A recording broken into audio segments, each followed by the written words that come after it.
সুপ্রিয় দর্শক, আসসালামু আলাইকুম। রিফা রান্নার রেসিপি থেকে সবাইকে স্বাগতম। বরাবরের মতো আবারও চলে আসলাম খুবই মজার একটি রেসিপি নিয়ে।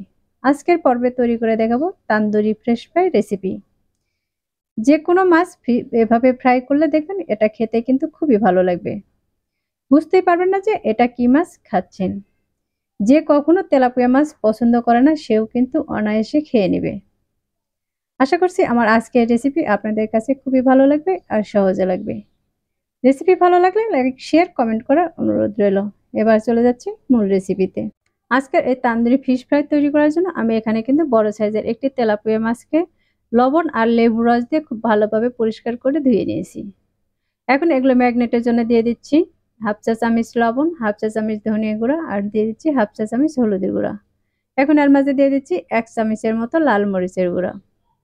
তার সাথে দিয়ে দিচ্ছি হাফ চা চামচ জিরা বাটা, হাফ চা চামচ রসুন বাটা আর দিয়ে দিচ্ছি হাফ চা চামচ আদা বাটা। এখন এর মাঝে দিয়ে দিচ্ছি আমি 1 ফালি লেবুর রস। এই লেবুর রসটা দিলে কিন্তু এই মাছের আর কোনো রকমেরই গন্ধ থাকবে না। আমি এখানে কিন্তু সবগুলো লেবুর রস এখানে দিয়ে দিয়েছি। আর এই মশলাগুলো আমি খুব ভালোভাবে মিক্স করে নিচ্ছি। এবার এই মশলাগুলো কিন্তু আমি মাছের দুপাশে এভাবে হাত দিয়ে ভালোভাবে লাগিয়ে নিব। আর এই মাছগুলো কিন্তু আমি মাছ বরাবর এরকম করে ছোট ছোট করে কেটে নিয়েছি। এভাবে কেটে নিলে কিন্তু এগুলো ভাজার পরে উপর থেকে আর চামড়াটা কিন্তু উঠে আসবে না। আর এই মশলাগুলো কিন্তু মাছের ভিতরে খুব ভালোভাবে প্রবেশ করবে। আমি কিন্তু খুব হাত দিয়ে ভালোভাবে এটাকে মাছের ভিতরে মাছ মশলাগুলো দিয়ে দিচ্ছি। দেখতে পাচ্ছেন আমার এক পাশে কিন্তু মশলাটা লাগিয়ে নেওয়া হয়ে গেছে। এবার অপর পাশে আমি মশলাগুলোকে লাগিয়ে নিচ্ছি। এবার কিন্তু আমি দুপাশে মশলাটাকে লাগিয়ে নিয়েছি। আর যদি হাতে সময় থাকে তাহলে কিন্তু এই মাছটাকে 10 মিনিটের মতো রেস্টে রেখে দিতে পারেন। এটাকে ভাজার জন্য ফ্রাই প্যানে দিয়ে দিচ্ছি পরিমাণ মতো তেল। তেলটা একটু গরম করে নিয়ে আমি এই মাছটাকে দিয়ে একটি ঢাকনা দিয়ে ঢেকে রেখে দিব কিছুক্ষণের জন্য। 1 থেকে 2 মিনিটের মতো কিন্তু এই মাছটাকে আমি ঢেকে রেখেছি। এবার এই মাছটা এক পাশে একটু হয়ে আসলে কিন্তু উল্টিয়ে নিব। আর দুপাশেই কিন্তু খুব সুন্দর কালার করে ভেজে নিব।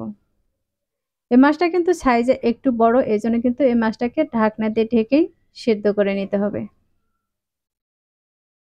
ঢাকনাতে ঢেকে না দিলে দেখা যাবে মাছের ভিতরে কিন্তু সেদ্ধ হবে না, কাঁচাই থেকে যাবে। এ কারণে কিন্তু এই মাছটাকে ঢেকে দিয়ে ভেজে নিতে হবে। আমি আবারও ঢাকনা দিয়ে দিচ্ছি কিছুক্ষণের জন্য। এবার আমি আবারও ঢাকনাটাকে উঠিয়ে নিচ্ছি। আর মাছটাকে কিন্তু আবারও আমি অপর পাশ করে উল্টিয়ে নেব। এভাবে কিন্তু বেশ কয়েকবার উল্টে পাল্টে এই মাছটাকে ভেজে নিতে হবে। আর এই মাছটার গায়ে যখন সুন্দর একটি কালার চলে আসবে তারপরে কিন্তু এই মাছটাকে আমি উঠিয়ে নিব। দেখতে পাচ্ছেন এই মাছটা ভাজার পরে কতটা সুন্দর হয়েছে। তাহলে দর্শক, আমার আজকের এই ফিশ ফ্রাই রেসিপি আপনাদের কাছে ভালো লাগলে ভিডিওতে একটি লাইক শেয়ার কমেন্ট করার অনুরোধ রইল। আর রেসিপিটি আপনাদের কাছে কেমন লেগেছে তা অবশ্যই কমেন্টে লিখে জানাবেন। চ্যানেলটি সাবস্ক্রাইব করে আমাকে সাপোর্ট করবেন। তাহলে আর কথা না পারি আজকের মতো এখানেই বিদায় নিচ্ছি।